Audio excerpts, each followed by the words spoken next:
Hi friends, ನಾನು ನಿಮ್ಮ ಶ್ರೀನಾಥ್. ಇವತ್ತಿನ ವಿಡಿಯೋದಲ್ಲಿ ನಾನು ಮೈಕ್ರೋಮ್ಯಾಕ್ಸ್ ಕಂಪನಿಯ ಇನ್ 1B ಸ್ಮಾರ್ಟ್ಫೋನ್ನ ಅನ್ಬಾಕ್ಸ್ ಮಾಡಿ ನನ್ನ ಫಸ್ಟ್ ಇಂಪ್ರೆಷನ್ ಹೇಗಿತ್ತು ಅಂತ ತಿಳಿಸ್ಕೊಡ್ತೇನೆ.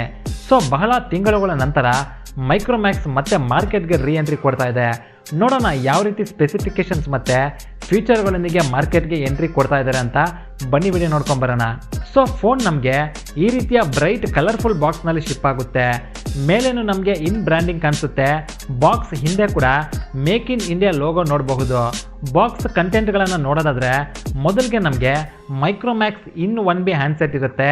Sim ejector tool, quick start guide ಮತ್ತು user manual, soft silicone case, fast charging brick, USB Type-C cable ಕೊಟ್ಟಿದ್ದಾರೆ. ಸೊ ಈ ಪ್ರೈಸ್ ರೇಂಜ್ನಲ್ಲಿ ಫಾಸ್ಟ್ ಚಾರ್ಜಿಂಗ್ ಜೊತೆಗೆ Type-C ಕೇಬಲ್ ಕೊಟ್ಟಿರೋದು ಮೈಕ್ರೋಮ್ಯಾಕ್ಸ್ ಕಡೆಯಿಂದ ಒಂದು ಒಳ್ಳೆ ಮೂವ್ ಅಂತಲೇ ಹೇಳಬಹುದು. ಫ್ರಂಟ್ನಲ್ಲಿ ನಿಮಗೆ 6.5 ಇಂಚಿನ IPS LCD HD+ ಡಿಸ್ಪ್ಲೇ ಇರುತ್ತೆ. ವಾಟರ್ ಡ್ರಾಪ್ ನಾಚ್ ಇರೋದ್ರಿಂದ ತುಂಬ ಅಟ್ರಾಕ್ಟಿವ್ ಆಗಿ ಕಾಣಿಸುತ್ತೆ.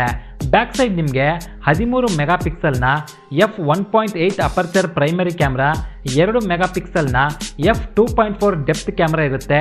LED flash, face detection auto focus, fingerprint sensor ಇರುತ್ತೆ. ಕೆಳಗೆ charging port, secondary microphone, headphone jack ಇರುತ್ತೆ. ಬಲಗಡೆ ವಾಲ್ಯೂಮ್ ಬಟನ್, ಪವರ್ ಬಟನ್ ಇರುತ್ತೆ. ಎಡಗಡೆ ಸಿಮ್ ಕಾರ್ಡ್ ಟ್ರೇ ಇರುತ್ತೆ. ಸಾಫ್ಟ್ವೇರ್ ಮತ್ತು ಇಂಟರ್ನಲ್ಸ್ ಬಗ್ಗೆ ಹೇಳೋದಾದರೆ Android version 10, MediaTek Helio G35 ಪ್ರೊಸೆಸರ್ನಿಂದ ಕೂಡಿದೆ. ಈ ಮೊಬೈಲ್ ನಿಮಗೆ 2 ವೇರಿಯಂಟ್ಗಳಲ್ಲಿ ಸಿಗುತ್ತೆ. 32 2GB ರ್ಯಾಮ್, 64 4GB ರ್ಯಾಮ್ನಲ್ಲಿ ಸಿಗಲಿದ್ದು ಬ್ಲೂ, ಗ್ರೀನ್, ಪರ್ಪಲ್ ಕಲರ್ನಲ್ಲಿ ಲಭ್ಯವಿದೆ. 5000 mAhನ ಪವರ್ಫುಲ್ ಬ್ಯಾಟ್ರಿ ಕೊಟ್ಟಿದ್ದಾರೆ. 128 GB ಮೆಮರಿಯನ್ನು ಎಕ್ಸ್ಪ್ಯಾಂಡ್ ಮಾಡ್ಕೋಬಹುದು. ಅಷ್ಟೇ ಅಲ್ಲದೆ ಇದೊಂದು ಬಜೆಟ್ ಸ್ಮಾರ್ಟ್ಫೋನ್ ಆಗಿದ್ದರೂ ಮೈಕ್ರೋಮ್ಯಾಕ್ಸ್ ಇಲ್ಲಿ ಯಾವುದೇ ಸೆನ್ಸರ್ಗಳನ್ನು ಸ್ಕಿಪ್ ಮಾಡಿಲ್ಲ.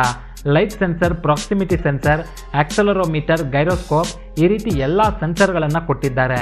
ನೋಡೋದಕ್ಕೆ ಈ ಮೊಬೈಲ್ ದೊಡ್ಡದಾಗಿದ್ದರೂ 188 ಗ್ರಾಮ್ಸ್ ಮಾತ್ರ ತೂಕ ಇದೆ. ಸೊ ಇದರ ಬ್ಯಾಕ್ ಕ್ಯಾಮ್ರಾ ಎಷ್ಟು ಚೆನ್ನಾಗಿದೆಯೋ ಫ್ರಂಟ್ ಕ್ಯಾಮ್ರಾದಲ್ಲೂ ಕೂಡ ಪರವಾಗಿಲ್ಲ, ಒಳ್ಳೆ ಕ್ಯಾಮ್ರಾನೇ ಕೊಟ್ಟಿದ್ದಾರೆ.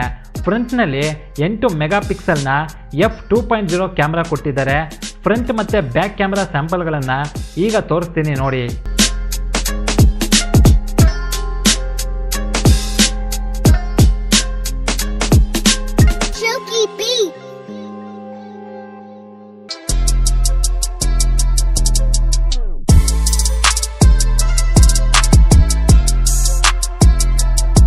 ಸೊ ನನ್ನ ಮೊದಲ ಇಂಪ್ರೆಷನ್, ಫೋನ್ ತುಂಬ ಟ್ರೆಂಡಿ ಮತ್ತು ಸ್ಟೈಲಿಶ್ ಆಗಿದ್ದು ನನಗೆ ಸ್ಕ್ರೀನ್ ಕ್ವಾಲಿಟಿ ತುಂಬಾ ಇಷ್ಟ ಆಯಿತು.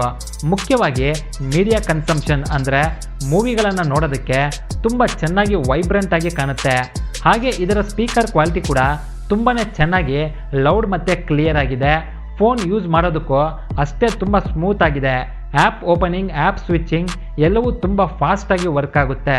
ಇನ್ನು ಈ ಮೊಬೈಲ್ನ ಕೆಲವೊಂದು ಸ್ಪೆಷಲ್ ಫೀಚರ್ ಬಗ್ಗೆ ಹೇಳಬೇಕಂದ್ರೆ, ಈ mobile MediaTek Helio G35 hyper engine game technology ಪ್ರೊಸೆಸರ್ನಿಂದ ಕೂಡಿರೋದ್ರಿಂದ ಕಂಪನಿ ಯೂಸರ್ಗಳಿಗೆ ಒಳ್ಳೆಯ ಗೇಮಿಂಗ್ ಎಕ್ಸ್ಪೀರಿಯನ್ಸ್ನ ಕೊಡ್ತೀವಿ ಅಂತ ಹೇಳ್ತಾ ಇದ್ದಾರೆ.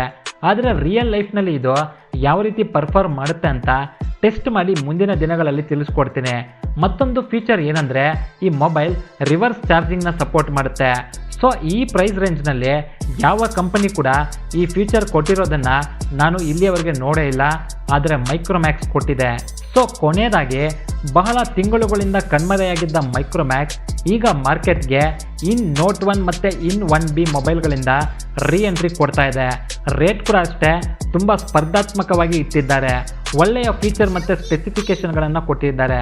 ನೋಡೋಣ ಮೈಕ್ರೋಮ್ಯಾಕ್ಸ್ ಈ 2 ಫೋನ್ಗಳಿಂದ ಮಾರ್ಕೆಟ್ನಲ್ಲಿ ಒಳ್ಳೆಯ ಪರ್ಫಾರ್ಮೆನ್ಸ್ ಕೊಟ್ಟು ಇತರೆ ಕಂಪನಿಗಳಿಗೆ ಟಾಂಗ್ ಕೊಡುತ್ತಾ ಅಂತ. ಇದು ಈ ಮೊಬೈಲ್ ಬಗ್ಗೆ ಇರುವ ನನ್ನ ಫಸ್ಟ್ ಇಂಪ್ರೆಷನ್ಸ್. ವಿಡಿಯೋ ನೋಡಿದ್ದಕ್ಕೆ ಧನ್ಯವಾದಗಳು.